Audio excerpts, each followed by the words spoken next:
நண்பர்களே, நீங்கள் பார்த்து கொண்டு இருப்பது உங்கள் கௌசிகா ரிவ்யூ. சரி, வாங்க வீடியோக்குள்ள போய் என்னென்ன நடக்க போகுது அப்படின்ற இன்ட்ரெஸ்டிங்கான விஷயத்தை தான் நீங்கள் இந்த வீடியோவில் பார்த்து தெரிஞ்சுக்க போகிறீங்க. அதுக்கு முன்னாடி உங்களுக்கு இன்னொரு இன்ட்ரெஸ்டிங்கான விஷயத்தை பற்றி தாங்க சொல்ல போகிறேன். அது என்னடா அப்படின்னு சொல்லிட்டு பார்த்தீங்கன்னா, நம்ம பள்ளி கர்ப்பமாக இருக்காங்க அப்படின்ற விஷயம் இன்னும் விஜய்க்கு தெரிய வராது. ஆனால் அதே சமயத்தில் இந்த விஷயம் ராஜேஸ்வரிக்கு தெரிய வந்துடுது. எப்படிடா அப்படின்னு சொல்லிட்டு பார்த்தீங்கன்னா, இந்த பக்கம் ராஜேஸ்வரியும் மறுபக்கம் இந்த பக்கம் தீபிகா, இவங்க ரெண்டு பேரும் ஃபோன் பேசின்னு இருக்காங்க. அந்த சமயத்தில் கரெக்டாக தீபிகா சொல்கிறாங்க, அங்கே என்னென்ன நடக்குது ஏது நடக்குதுன்னு சொல்லிட்டு ஒவ்வொரு விஷயத்தையும் உற்று நோக்கு. அது நமக்கு தெரிஞ்சாதான் நம்ம ஒவ்வொரு அடியும் நம்ம எடுத்து வைக்க முடியும். அதை விட்டுட்டு நம்ம எல்லாமே ஒரு பக்கம் கேர்லெஸ்ஸாக நினச்சிருந்தா லாஸ்ட்டில் நமக்கே ரிவிட் வச்சிருவாங்க. அது மட்டும் இல்லாமல் அந்த மல்லி இருக்கால, அவள் எதுக்கும் ஹாஸ்பிட்டலுக்கு போயிட்டு வந்தான்னு சொல்லிட்டு நான் கேள்விப்பட்டேன். என்ன விஷயம்னு சொல்லிட்டு பாருன்னு சொல்லிட்டு சொல்கிறாங்க. ராஜேஸ்வரி யாருக்கும் தெரியாமல் போய் மறைந்திருந்து பார்க்கும் மர்மம் என்ன அப்படின்னு சொல்லிட்டு மறைஞ்சிருந்து பார்த்துன்னு இருக்காங்க. அந்த சமயத்தில் நம்ம நாங்கள் இருந்துன்னு விஜய்கிட்ட சொல்லிடலாம் நீ கர்ப்பமாக இருக்கிறத, அதுக்கப்புறம் வேறு யாரானா சொல்லி தெரிஞ்சுன்னா அது நல்லா இருக்காது. மாப்பிள்ளை அதுக்கும் அப்புறம் கோச்சிப்பாரு, இந்த விஷயத்தை என்கிட்ட தான் முதல்ல சொன்னோம், ஆனால் என்கிட்டே மறைச்சிட்டாலே அப்படின்னு சொல்லிட்டு மனசளவில் அவரே ஒரு பக்கம் நொந்து போயிடுவாரு அப்படின்னு சொல்லிட்டு நம்ம மல்லி கிட்ட பேசின்னு இருக்காங்க. அந்த சமயத்தில் நம்ம மல்லி இருந்துன்னு ஒரு பக்கம் எனக்கு சொல்லணும்னு ஆசை தான், நான் என்ன மட்டும் ஆசை இல்லையான்னு எனக்குன்னு ஆசை எல்லாமே இருக்குது, ஆனால் அது சொல்லவும் முடியல, மெல்லவும் முடியல, கெல்லவும் முடியல, ஒரு பக்கம் விலகி போகவும் முடியல அப்படின்னு சொல்லிட்டு ஃபீல் பண்ணி பேசின்னு இருக்காங்க. இதை கேட்டதான் என்ன பண்ணுறது ஏது பண்ணுறதுன்னு சொல்லிட்டு தெரியாமல் என்னடா இது வம்பா போச்சு, நமக்கு மட்டும் இது வம்புக்கு மேலே வம்பு வந்துக்கிட்டே இருக்கே, தும்புக்கு மேலே தும்பு வந்துக்கிட்டே இருக்கே அப்படின்னு சொல்லிட்டு ஃபீல் பண்ணிட்டு இருக்காங்க.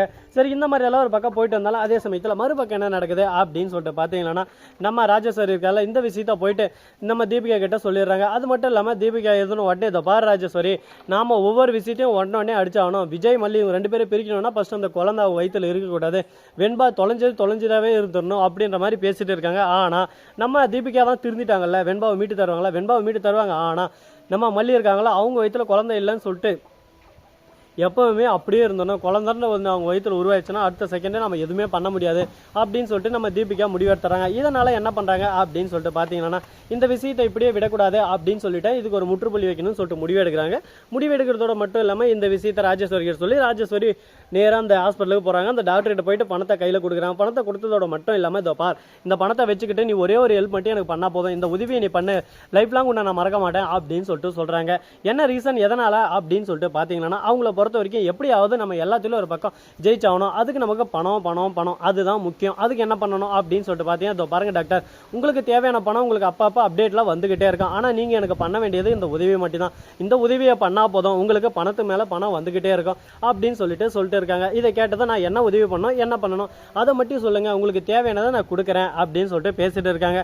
இப்போ என்ன பண்ண போறாங்க அப்படின்னு சொல்லிட்டு பார்த்தீங்கன்னா, நம்ம தீபக் இருக்கார்ல, அவர் வந்து அந்த ஹாஸ்பிட்டலுக்கு அவரும் வந்திருக்காரு. அந்த சமயத்தில் ராஜேஸ்வரி எங்கேயோ போறாளே அப்படின்னு சொல்லிட்டு ராஜேஸ்வரியை பின்தொடர்ந்துன்னு வராங்க. வரதோட மட்டும் இல்லாமல் அந்த ஜன்னல் வெளியே பார்த்துட்டு இருக்காங்க. அந்த டாக்டர் கிட்ட பேசுனாங்க. டாக்டர் முடியாதுன்னு சொல்லிட்டு சொல்றாங்க. டாக்டர், நீங்க இந்த மாதிரி முடியாது, நான் என்னோட தொழிலுக்கு தான் நேர்மையா இருப்பேன் அப்படின்னு சொல்லிட்டு நீங்க கம்பி கட்டுற கதையெல்லாம் சொல்லுவீங்கன்னு ஆல்ரெடி எனக்கு தெரியும், அதனால தான் உங்களுக்கு ஒரு வீடியோ அமைச்சிருக்கேன், அந்த வீடியோவை பாருங்க. இவன் உங்களோட பேத்தி தானே, உங்களோட பேத்தி உங்களுக்கு உயிரோட வேணும்னா நீங்க இதை செஞ்சுதான் ஆகணும். மல்லியோட வயிற்றுல அந்த குழந்தை இருக்கக்கூடாது, அந்த கர்ப்பம் கலைஞ்சிடணும், அதுக்கு நீங்கள் என்ன பண்ண முடியுமோ அதை சிறப்பாக பண்ணிட்டீங்களா எனக்கு சந்தோஷம் அப்படின்ற மாதிரி பேசிட்டு இருக்காங்க.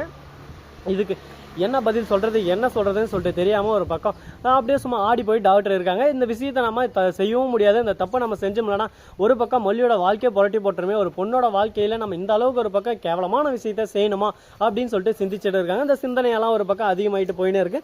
பார்ப்போம் என்ன பண்ண போகிறாங்க ஏது பண்ண போகிறாங்கன்னு சொல்லிட்டு. பொறுமை கடலினம் பெரியுது அப்படின்னு சொல்லிட்டு சொல்லுவாங்கல்ல, அது போல் இது எல்லாமே ஒரு பக்கம் கரெக்டான ஒரு தீர்வு கிடைக்குன்னு சொல்லிட்டு நான் நினச்சிட்டு இருக்கேன். அது போல் கிடைக்குமா கிடைக்காதா, என்ன நடக்க போகுது ஏது நடக்க போகுதுன்னு சொல்லிட்டு பொறுத்து இருந்து பார்க்கலாம். சரி, இந்த மாதிரி ஒரு பக்கம் போட்டுன்னு சொல்லிட்டு விட்டாலும் அதே சமயத்தில் மறுபக்கம் என்ன நடக்குது அப்படின்னு சொல்லிட்டு பார்த்தீங்கன்னா, நம்ம தீபக் இருக்காரு, இந்த விஷயத்தை உடனே நம்ம விஜய்க்கு ஃபோன் பண்ணி சொல்லிடுறாரு.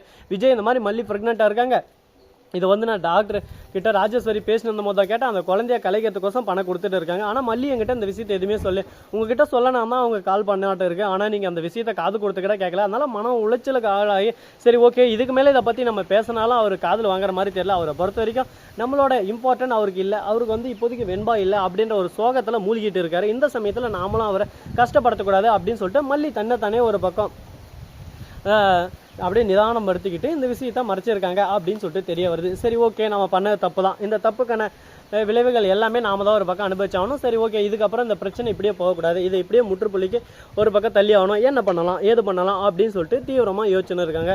அடுத்து என்ன பண்ண போகிறாங்க, ஏது பண்ண போகிறாங்க, அடுத்து இவங்களோட மூவ் என்னவா இருக்கும் அப்படின்ற பல கேள்விகள் பல சந்தேகங்கள் நம்ம மனசுக்குள்ளே ஓடிக்கிட்டு தான் இருக்குது. அதுக்கான விடை கூடி விரைவில் கூடி சீக்கிரம் உங்களுக்கு கிடைக்க தான் போகுது. அது மட்டும் இல்லாமல் நம்ம விஜய் போய் மல்லிகிட்ட தனியாக உட்காந்து பேசுகிறாருன்னா மல்லி என்கிட்ட ஒரு வார்த்தை சொல்லியிருக்கலாம்ல, ஏன் என்கிட்ட வந்து மறைச்சா அந்த மாதிரி கேட்குறாரு. உடனே உங்ககிட்ட சொல்லலான்னு எனக்கும் ஆசை தான், ஆனால் நீங்கள் சொல்கிற வார்த்தையை கேட்கறதுக்கு ரெடியாகவும் இல்லை தயாராகவும் இல்லை. அந்த நிலைமையில் நான் எப்படி சொல்ல முடியும் விஜய்?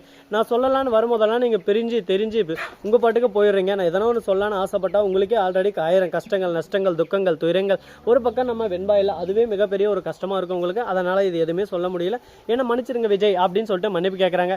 இந்த மன்னிப்புக்கு பின் விளைவுகள் இன்னும் என்னென்னலாம் இருக்க போகுது, என்னென்னலாம் நடக்க போகுது அப்படின்னு சொல்லிட்டு தெரியல. ஸ்ரீனிவாசா கோவிந்தா அப்படின்ற மாதிரி தான் ஒரு பக்கம் இருக்குது. பார்ப்போம் இன்னும் என்னென்னலாம் நடக்க போகுது, எதெல்லாம் நடக்க போகுதுன்னு சொல்லிட்டு எப்படியெல்லாம் இந்த பிரச்சனையை சால்வ் பண்ண போகிறாங்க அப்படின்ற இன்ட்ரெஸ்டிங்கான தகவல் தரும் விஷயங்களை தான் நீங்கள் இந்த வீடியோவில் பார்த்து தெரிஞ்சுக்க போகிறீங்க. இது மட்டும் இல்லாமல் உங்களுக்கு இன்னும் நிறைய இன்ட்ரெஸ்டிங்கான விஷயத்தெல்லாம் உங்ககிட்ட ஷேர் பண்ணுறதுல நான் ரொம்பவே ஒரு பக்கம் எக்ஸைட்மெண்ட்டோட காத்துக்கிட்டு தான் இருக்கேன். அப்படி என்னென்ன விஷயத்தெல்லாம் ஷேர் பண்ண போகிறோம், என்னென்னலாம் நடக்க போகுதுன்னு சொல்லிட்டு பொறுமையாக பொறுத்திருந்து பார்க்கலாம். இதுக்கப்புறம் நம்ம மல்லியோட அதாவது குழந்தை இருக்கிற பாக்கியம் வந்து ஒரே அடியாக போயிருமா, இல்லை மல்லிக்கு எந்த ஒரு பின்விளைவிலும் யாரும் விளைவிக்க மாட்டாங்களா அப்படின்ற கேள்விகள் ஒரு பக்கம் ஓடிக்கிட்டு இருக்குது. அந்த கேள்விகளுக்கான பதில் கூடிய கூடி சீக்கிரம் உங்களால் நான் தெரிஞ்சுக்க தான் போகிறேன். அதுக்கு முன்னாடி உங்களுக்கு இன்னொரு இன்ட்ரெஸ்டிங்கான விஷயம் சொல்ல போகிறேன். அது என்னடான்னு சொல்லிட்டு பார்த்தி அது வேறு எது இல்லைங்க. இந்த வீடியோ பிடிச்சிருந்தா லைக் பண்ணுங்கள், கமெண்ட் பண்ணுங்கள், ஷேர் பண்ணுங்கள், டிண்டிங் மலை தட்டி விட்டு போங்க. அப்போ தான் நான் போகிற அடுத்த வீடியோ உங்களுக்கு உடனுக்குடன் நோட்டிஃபிகேஷனில் வந்து கொண்டே இருக்கும். மிக்க நன்றி, தேங்க்ஸ் ஃபார் வாட்சிங், டாடா, see you, நன்றி, வணக்கம், வந்தனம், வருகை தருகிறேன்.